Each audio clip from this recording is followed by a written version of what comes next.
Thanks for downloading a 3CR podcast. 3CR is an independent community radio station based in Melbourne, Australia. We need your financial support to keep going. Go to www.3cr.org.au for more information and to donate online. Now stay tuned for your 3CR podcast.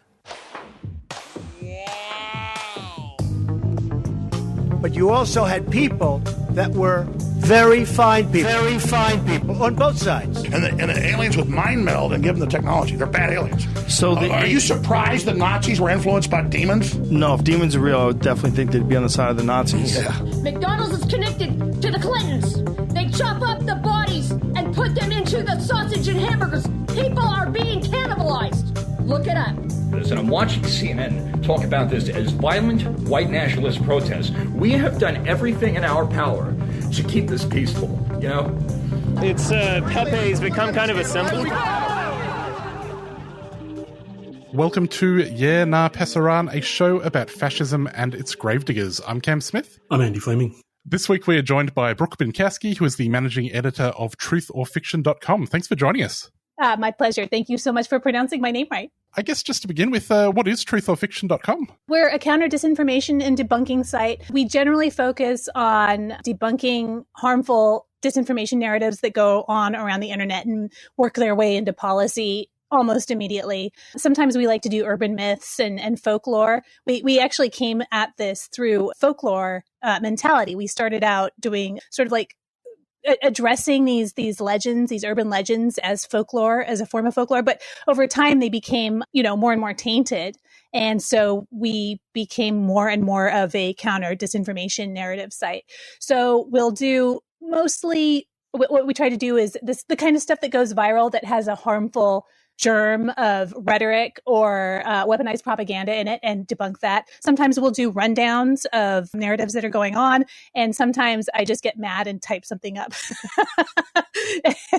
Like, here's how you fight this. We have to fight this. Please fight this. And then, I don't know, hopefully somebody reads it somewhere. So that's what we do. You came to the world of disinformation reporting from an immigration beat. Could you tell us a little bit about how borders and ideas about borders interact with disinformation? Oh, man, this has been such a thing. Certainly, of course.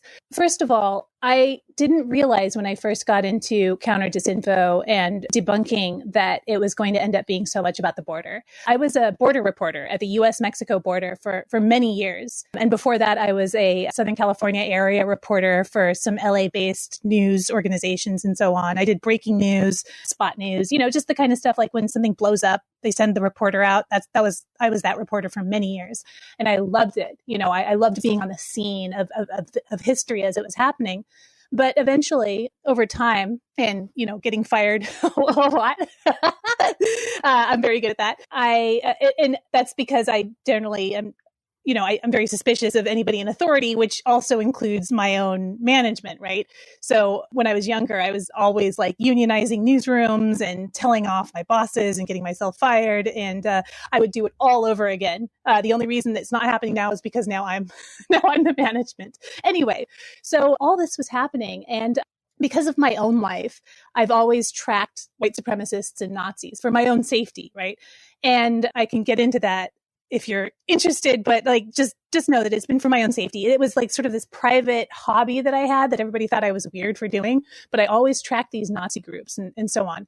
Where I live, where I'm from, in San Diego, and San Diego is a very white supremacist heavy region for historical reasons. And the whole region seems to be in total denial about this. So again, I had this very odd thing, but I started noticing that these Nazis that I was tracking would show up at certain stories. They were showing up at the border a lot. And I noticed this as I was doing I was beginning to do this border work, this immigration work. And I was doing it because nobody was at the border doing it. And I thought it was a very interesting region. And I was curious as to why nobody was there except for the white supremacists. And so I started digging into this. This is very early on in my career as a border reporter. And I kept finding these weird stories that everybody seemed to believe about the border that were demonstrably not true. These stories about terrorists showing up and, bringing their prayer rugs and we were all in just imminent danger of these terrorists with their prayer rugs, which by the way is, BS, anti-Muslim, Islamophobic nonsense, right? So there's all these layers of lies going on, that there are terrorists coming to the border, that they are terrorists because they are Muslim, that there are Muslims coming to the border. And by the way, there are some people who are Muslim who do come to the border to ask for asylum, but it's not like they're coming here to the United States to do anything like these white supremacists say they're doing.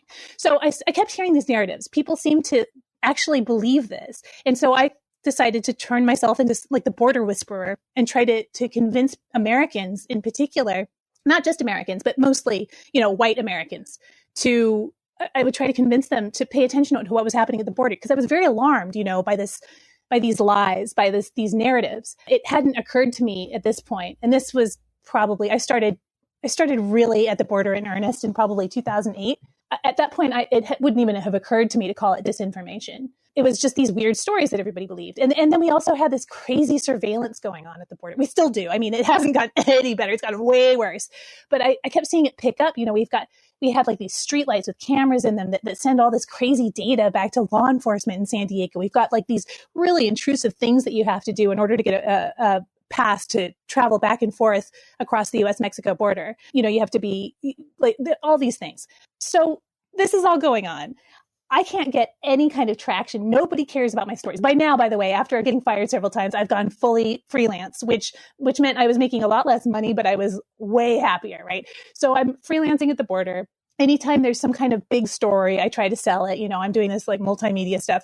And every year I'm making less and less money. So finally in 2014, I was like, I have got to get a full-time job again. This is going to be such a bummer, but I'm going to look for management jobs now. So I found this site. I looked for like a year, right? Nobody wanted to hire me because I was overqualified, which is just the worst thing ever. And so finally a place thought that I was interesting enough, liked my stuff at the border, liked the stuff I was doing, and hired me as management. They hired me as the managing editor. That was how I ended up working at Snopes. So Snopes was a myth-busting site at the time. This was, when they hired me, it was 2015. And they were just trying to get into politics. And I was like, oh, this is great. We can knock down all these weird stories that show up around elections. I had no idea what I was getting into. And then I worked something out with them where, I said, I can still do my border reporting as long as I'm doing this editing as well. So I can just sort of incorporate one with the other. I thought it was the most perfect deal because I had this quote fun job at Snopes. And then I could still support my border reporting. And then 2016 happened and my plans just went all to pieces. And I started, first of all, I noticed right away that there was a lot of disinfo, a lot of lies about immigrants. The first thing I noticed was Brexit. So Brexit was using all these narratives, these strange narratives that I had first seen at the US-Mexico border, including some of the photos, including some of the actual stories that I'd been told or heard or whatever.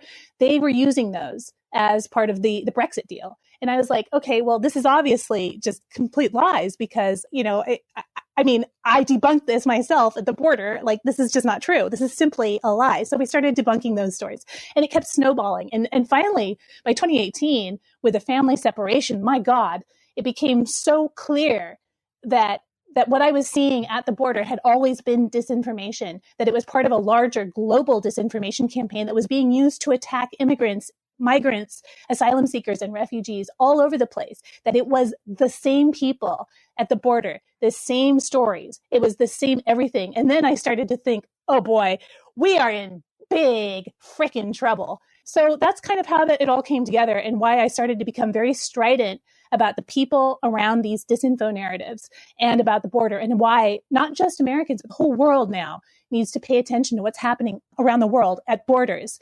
The surveillance, the invasions of privacy, the lack of human rights, the lack of accountability, all of that is coming for all of us if we're not careful.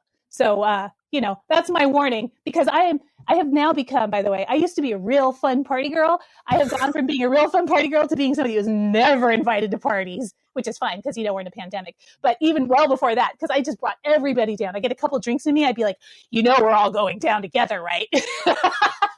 So, sorry about that. But yeah, so that's how it started. I mean, it all just sort of, it found me, it's like there's a lot of people around here whose families have been in this region for generations, and now they're treated like they're foreigner. They're treated like foreigners. They'll say, we didn't cross the border crossed us.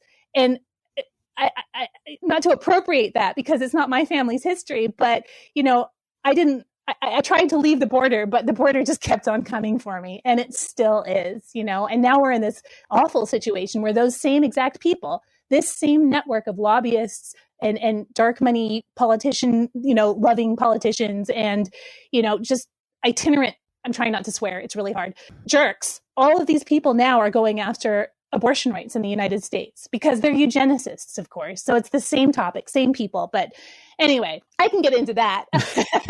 I'm trying not to rant as well, and I think I just did. But that's kind of how it happened. And before that, I was a Southern California reporter, and then I lived and reported in Anchorage, Alaska, which has its own immigration and refugee issues and its own disinformation campaigns and its own racism to contend with.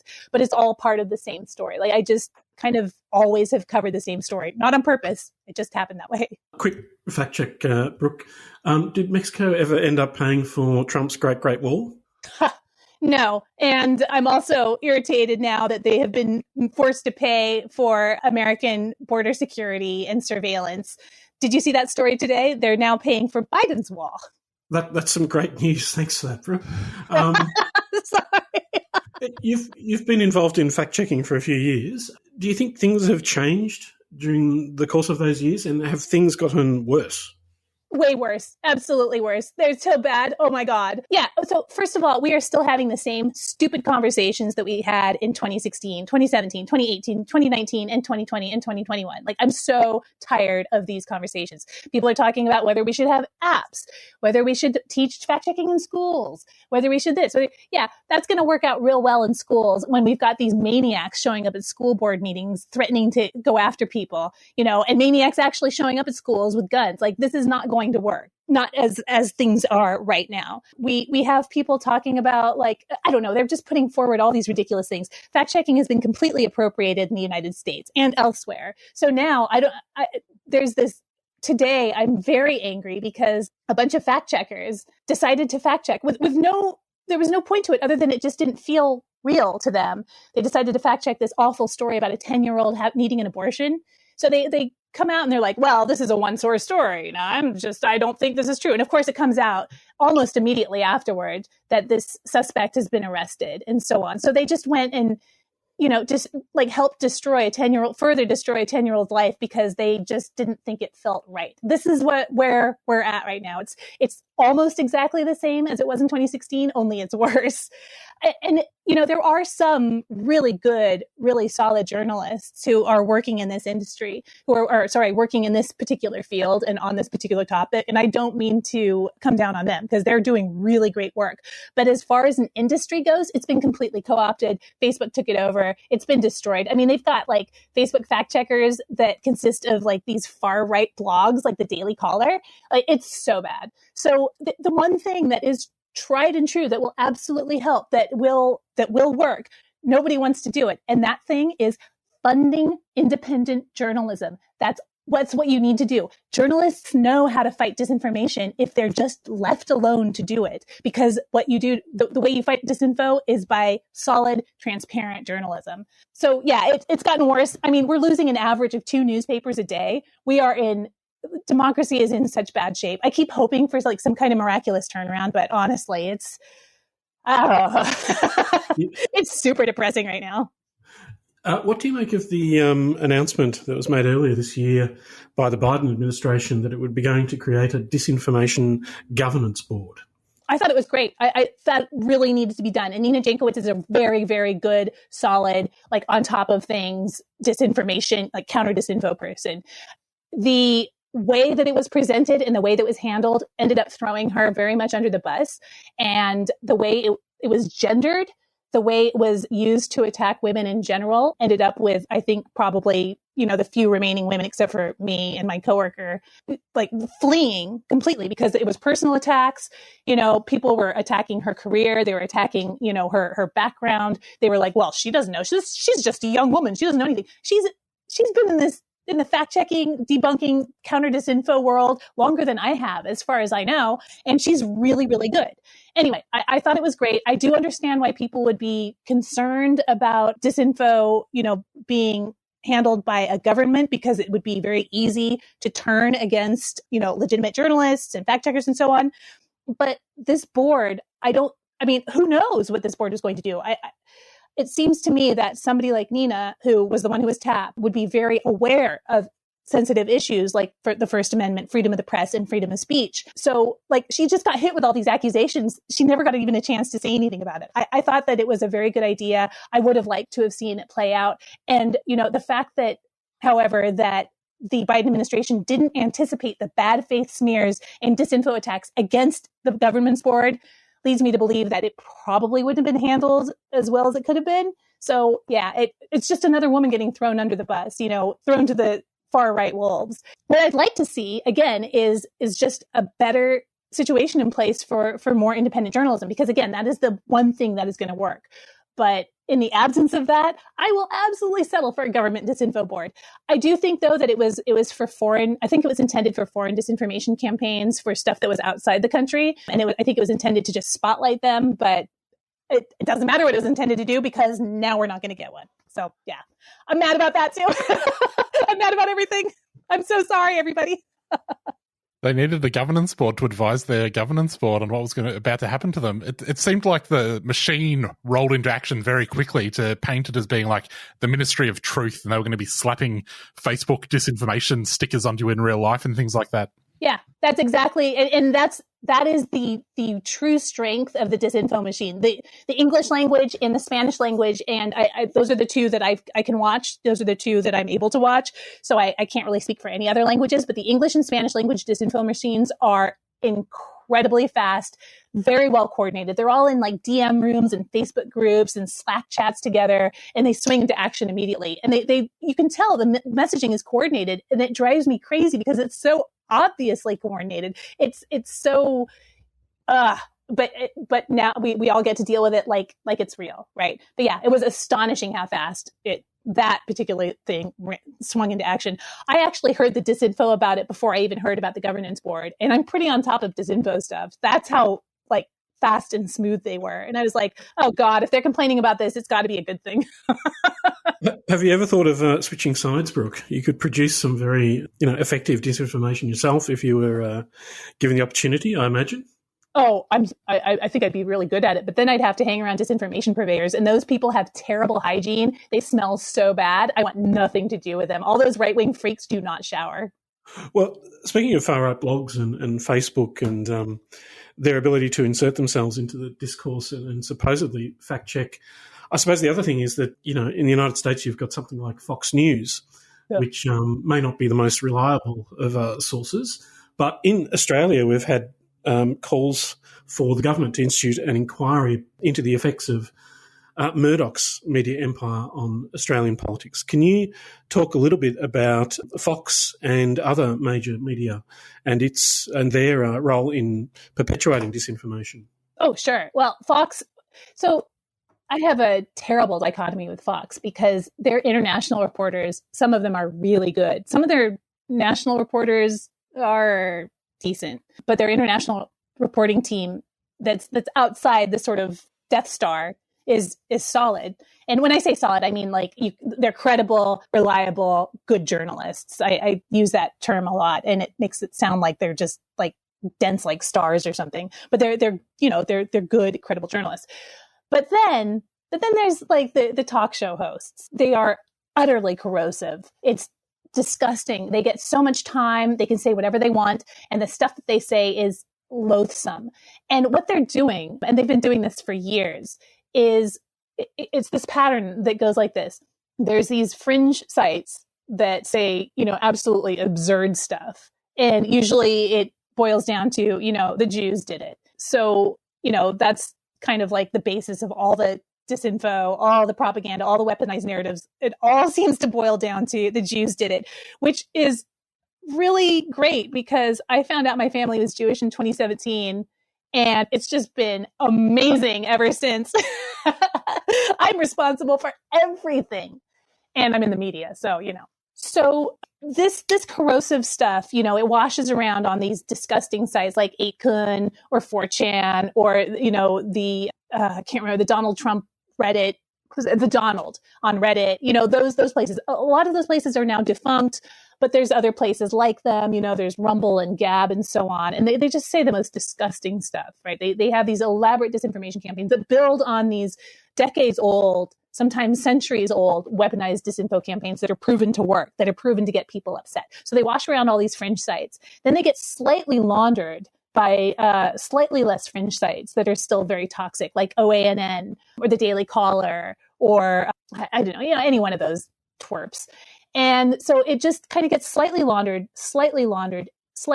And then it goes on to Fox News from the mouths of some of those talk show hosts.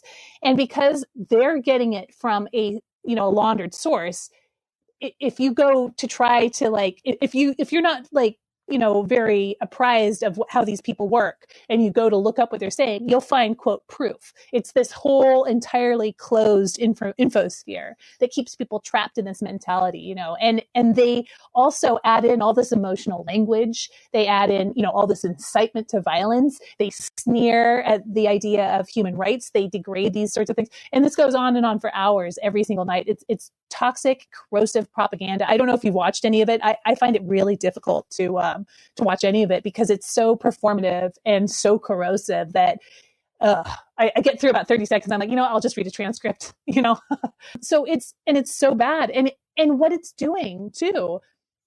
I mean, there's the white supremacists, there's the bootlickers, there's the usual people who will buy into this no matter what. But then there's also people who are very old. There's people who have, mental illness. There's people who are compromised in some way, and they're vulnerable.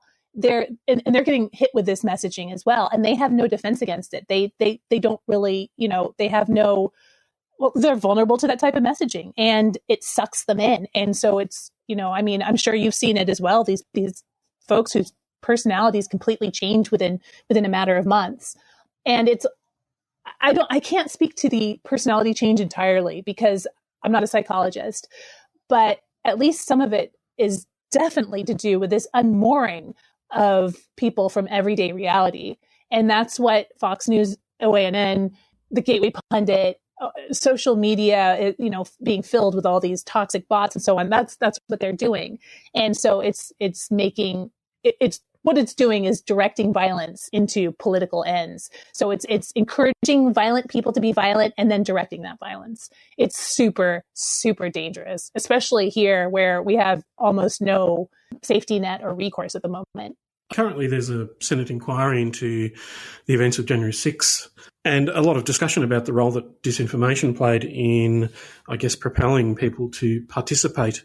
What do you make of the situation with regards to January 6th? Is this an example of the, I guess, perils of disinformation? And do you think that the committee's hearings can cut through and perhaps, combat some of this disinfo? I certainly hope so. What they're doing is what should have been done by journalists all along. It's really, really good. And yeah, so the January 6 hearings, I've been watching all of them, of course, and their conclusions are really validating. So I don't know whether my work is showing up in the January 6 hearings at all. I can say that a lot of it matches a lot of the work that I was doing at that time. Throughout 2020, I was doing my best to reach out to anybody who would listen to me in government and any position of authority, any position of influence. I was giving them all the information I had because I thought that there was an attack that was being planned on. I thought it was going to be the White House, actually. I was wrong about it. I thought it was going to be the White House in November 2020. Then I thought it was going to be in mid-December. So I was wrong about the place and I was wrong about the time, but I thought that I knew. I mean, I had all this evidence that an attack was being fomented. I was not the only one who was doing this. There were many, many, many of us who were deeply worried, who were organizing these plans that were being made right out in the open and sending them to the FBI, sending them to, law enforcement that didn't seem like it was completely co-opted and so on. And it's really, really validating to see that somebody actually was listening to us. It's very validating that perhaps there is a possibility that there's going to be some kind of repercussions, because that's what's going to stop these people. That's the only thing that stops these people. And by these people, I mean anybody grabbing at power, any fascist, any authoritarian. These people are stopped by consequences. That is the only thing that stops them. Consequences and transparency. And one follows the other. And we need to see more of that. And so when you see like these hearings and then you see this enormous response, it's great. I'm trying not to put any hope in anything because, everything's been really depressing. And every time I hope for something, it's more depressing. And I'm like, oh, well, okay, well, time for a beer. But these hearings are so powerful and they seem to have teeth. Like people are actually seeing legal repercussions from them that they are pretty much the only thing giving me hope right now. And I'm just like, oh my God, our democracy is so close to failing. We have, if there aren't like serious repercussions from this, then that's going to be it. But if there are, it could make things a lot better. I'm really hoping for a dramatic, miraculous turnaround for the greater good. I mean, I'm hoping, damn it. But by God, it'll be really satisfying if it does happen. So yeah, I do think that the hearings are good. I think that really in a much better world, we would have had journalists doing this sort of thing, this sort of like in-depth journalism. But that would be a world that's not, or rather in a country that's not losing 2 newspapers a day. That would be in a country that doesn't have, I think an eighth of the journalists it had working just 15 years ago. I'm like one of the few journalists who's managed to hang on to her damn job or to a damn job over the last, 15 years. It's terrible. So my short answer is, yeah, I think they are potentially very good. I support them entirely. I see what I think might be some of my work in them. And even if it's not my work, it's still work I did. So I'm like, yes, that's right. You're looking in the places I wanted you to see.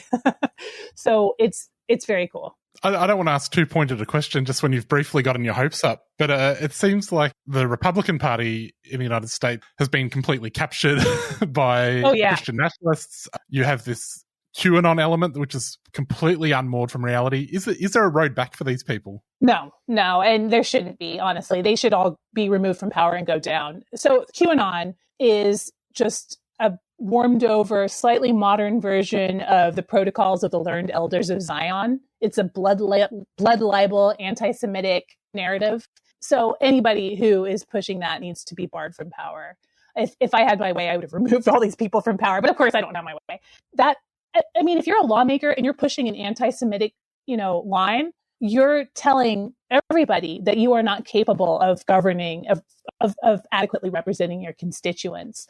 Those people are lost. I don't care what happens to them. I just don't think they should be in power. I don't care about them as people. I think that they should suffer consequences and be out of power is what I'm trying to say. Other than that, I don't really care. I don't care about their mindset. I don't care if they come back from their conspiracy theories or not. I don't care about, their friends. I don't care. They have done too much damage for me to want to care. The Republican Party, as far as I'm concerned, is not viable. I don't know if people are going to be catching up with me in time for us to not all die in the atmosphere being on fire. No, I'm sorry. It's just been a long week. But yeah, you can ask me pointed questions if you want, by the way. I'm on board. They are, with a couple of exceptions, and those exceptions are on the January 6th committee, that entire party is lost. These weaponized narratives that they're pushing, there's no excuse. I mean, these narratives, the ones that they have decided to start pushing, these are all old Kremlin narratives that are proven to work. Like they were written, in the 80s, 70s, 60s by like the doctor's plot, for example. There was a weaponized conspiracy theory that was used to great effect by Stalin, saying that doctors needed to kill 1 out of every 10 patients because they were Jewish, and they called it a Jewish tithe. And Stalin also said that doctors who were, again, in Russia at that time were mostly Jewish, that they wanted to poison him, that they wanted to poison their patients, and that they were doing it with needles, right? So this ended up, and he was going to put them all on trial. He ended up dying too soon to do it. But this conspiracy theory ended up causing thousands of people to be forced out of their homes. People got killed over it. And this was in the 50s. So it works, right? We are seeing that exact same narrative, exactly. It is the same keywords, the same stories, the same everything. The only thing that's not quite in there is like they haven't talked about the Jewish tithing yet, which I'm sure they're going to get to at some point. And it's being directed at high profile doctors, and they're sort of downplaying the anti-Semitism, but of course they always do. But it's the same exact narrative. If you just go look at the doctor's plot, you'll see what I mean. So anybody who's pushing these 1950s like Kremlin lines or any sort of line that has a history of being used. And by the way, that doctor's plot line was also used to great effect in the 1980s in, I believe, East African countries around HIV. They were saying that HIV and AIDS was being carried by American doctors in vaccines and things like that. Like if you look at the history of these disinformation campaigns and see how close they are, how similar they are, and how these narratives have just been co-opted and copied over the years, it becomes very clear very quickly that these are weaponized and being deployed as weapons to literally to hurt people. So you see this once again. You see Dr. Fauci, for example, being accused of pushing vaccines because he wants to kill people, because they're trying to depopulate the country, for God's sake. By the way, the population control maniacs who are actually trying to do this are the ones in the Republican Party. They are part of the Tanton Network, which I found out all about when I was working on the border, and I didn't realize they were going to be brought into the federal government en masse. And anyway, so yeah, I mean, no, they should not have any positions of power of authority. They should be out of power completely. Nobody who is pushing these sorts of lines should be in power. They are lost. I have no hope for them. I don't care what happens to them as long as they suffer consequences. My position is regarded largely as being a bit extreme, but I'm sure people will come around to my way of thinking, eventually. The Republicans may be a lost cause, perhaps, but some have argued that we've actually entered into a post-truth age. In which questions of truth or fiction are, of little relevance to affairs of state and so on. Do you think the situation is irretrievable? No, there's always room for truth. People who say that, they're just too lazy to keep fact-checking. They're tired and burned out. I shouldn't call them lazy. But that's what giving up looks like. That's what handing over the keys to the assholes looks like. You don't freaking give in to bullies. You fight bullies. You get down in the gutter and you roll around with them until you win, because they're bullies. They don't like anything but soft targets. These people are abusers. They are predators. They are the kinds of people who go into classrooms with a gun and kill little kids. They are the kind of people who call themselves police officers and stand outside the classrooms while somebody with a gun is in a classroom killing little kids. You don't give them power. You don't give them power over what is truth and what is lies. You don't give them power over language. You fight them. So no, we are not in a post-truth era. Truth will always matter. And truth is the only thing that's going to defeat these people permanently. Brooke, Noam Chomsky once advocated that people undertake courses in intellectual self-defense. How do you recommend we better defend ourselves from disinformation and misinformation? The best way I know how, and I say this as somebody who has fallen for a couple herself over the years because of this. The best thing I can tell you is if something is making you very angry, very sad, or very frightened, or you just want to mock somebody because of this news story, then check your sources, because when you start getting manipulated emotionally, it's very easy to fall for disinformation campaigns. Know yourself. It's really important for all of us to know what our triggers are, to know what we fall for. So my thing, I've been forced to confront this. My thing is spite and schadenfreude.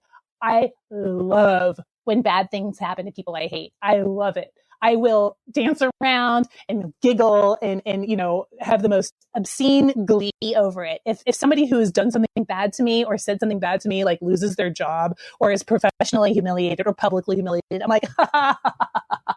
Which means that if I see a fake story, this is how I've been gotten in the past. If I see a fake story about somebody I hate, and I hate a lot of people, so there are fake stories about people I hate, and something bad has happened to them, especially if it's some sort of poetic justice, like they get arrested for something they've done wrong, after being a cop lover forever, or, they go down for child porn after accusing everybody around them of being pedophiles. If it's something like that, I will fall for it immediately. it's because I want to believe it. I want to believe it. And so I have to guard myself against that. I have to remember when I feel very strong Schadenfreude, then I have to like check my sources, right? And it sucks. It's difficult to have to do this. It's uncomfortable. But if you are motivated by fear, anger, rage, anything, whatever motivates you, whatever makes you feel, like most compelled by something, you have to just look at that and be honest with yourself about it. And that really goes a long way. It's not perfect because sometimes it's easy to rationalize, like, oh, well, the true point here stands, but you just have to value truth. But the other thing you can do is also, if you fall for something, acknowledge it, be kind to yourself, but and just keep an eye out for it. Don't get down on yourself and just like beat yourself up over it, because people always fall for it. Disinformation is made to be believed, right? So it's not a character flaw. I see a lot of people, and I see a lot of debunkers falling into this too, where it's like if somebody falls for a line of some sort, they'll get jumped all over, like as though it's just this massive character flaw. And like, we're all tired. Everybody's exhausted. We're all beaten down. We've been jerked around for many years. This is everybody on the planet, by the way. I'm not just talking about Americans.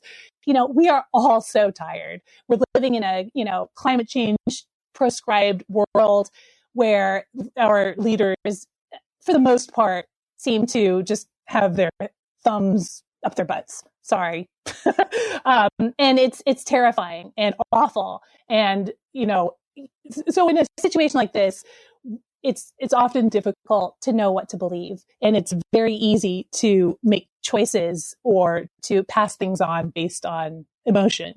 But just know yourself, know your motivators, know your triggers and your emotional triggers, and kind of go from there. There are tons of things that will infuriate you anyway, but you can usually tell when something is trying to. And it's usually those emotions, because those are the ones that kind of like penetrate into your lizard brain, right? They bypass your frontal lobes or wherever it is kept, and just kind of like go right into the place where you just want to react to it. So that goes a long way. And then the other thing you can do is support journalism. One of the things that and I mean like donating, but I also mean like supporting them as in, being interactive with journalists, so like bringing attention to journalists that you find particularly credible, making sure that you elevate their stories, and don't be afraid to criticize journalists and politicians publicly. I mean, we've got this apparatus on social media for doing so. If they screw something up, go tell them they screwed something up. They'll hate it, but it also works, at least in a nominally democratic society. And then the other thing that I've found to be very effective is if you have a couple of friends, just like 2 or 3 like-minded friends who want to fight disinformation with you, like want to fight a particular narrative on social media or off, just have them, work on messaging with them. That's the far right does, to push their lies. If you work on that sort of thing, a coordinated messaging campaign with just a couple of friends, it actually can stop these narratives in their tracks sometimes. Not always, but sometimes. And then the other thing is, if you're a journalist or a debunker, it's really, really good if you can get out in front of a disinfo narrative and just say like, oh, okay, so they're talking about anti-vaccine narratives again. Well, this references the doctor's plot. This references the AIDS crisis. This references that blood libel. And here's how they cobbled them all together. This is why it's bullshit. And if you do that, if you can get out in front and inoculate people against disinformation campaigns, it can be extraordinarily effective. You'll get a lot of death threats, but it's still extraordinarily effective. I get death threats all the time. So it's like, at this point, I'm just like, they keep missing. You've been inoculated against them. Yes, I've been inoculated. And so those are things, they're fairly simple things that can be done. But what also needs to be done, though, is public editors, journalists, and politicians need to be heavily, heavily pressured to focus on disinformation, because otherwise they'll skate, because they don't understand it, because it's hard, because it's complicated, and because it's fuzzy, because you look really partisan sometimes when you're debunking stuff. And a lot of journalists are allergic to looking partisan, and a lot of politicians are, thin-skinned pains. And, but it's, for that reason, it's even more imperative to pressure them publicly, privately, any way that you can, to be more on top of disinformation narratives and campaigns. A little bit of effort, public effort, really, really goes a long way. And here in the United States, I advise people to call newsrooms politely and say, I really want you to focus on this because you kind of screwed this up. I don't know how well that might work elsewhere, but it's very effective here. So I recommend it.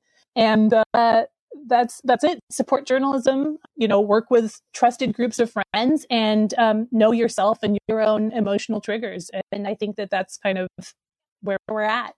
And, fight these white supremacists, and don't be afraid to tell people your friends and so on. If they're pushing lies, call them out for it.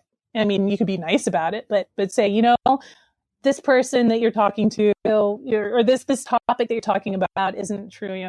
Like that kind of one-on-one pressure. I've heard that can help. I'm really bad at it personally.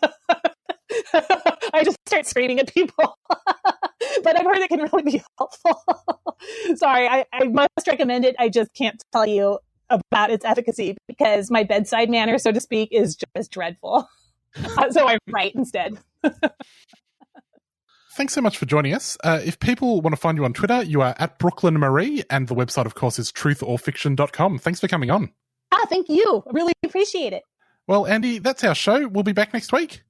See you then.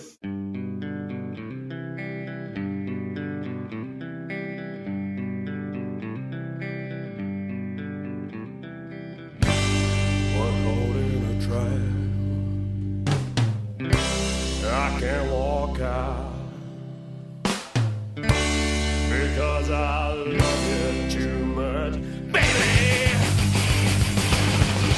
Why can't you see what you're doing to me when you don't believe a word I'm saying? We can go out together with suspicious minds. We'll build a dream together with suspicious minds.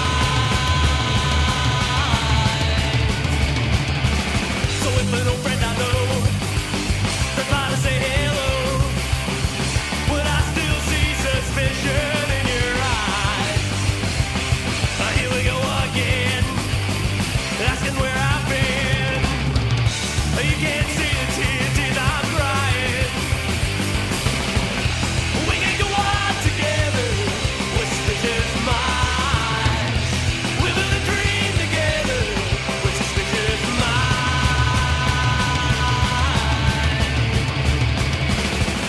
We're caught in a trap.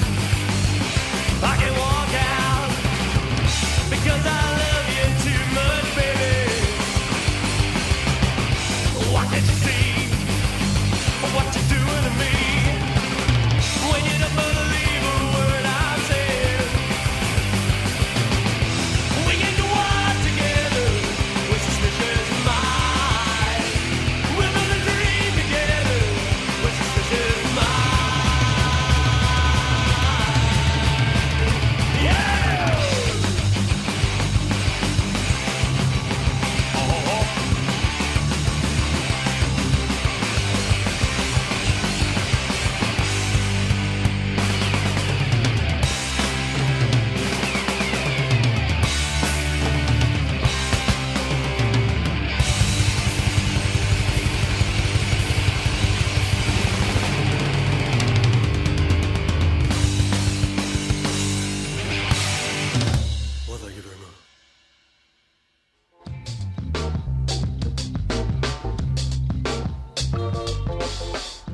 Online and in cinema. Melbourne Documentary Film Festival will be running online from the 1st to the 31st of July and at Cinema Nova from the 21st to the 31st of July. Canvassing the world's best docos from South by Southwest, Tribeca and Hot Docs, as well as the best Australian content. Check out the lineup and book today at mdff.org.au or cinemanova.com.au. The Melbourne Documentary Film Festival is a 3CR supporter.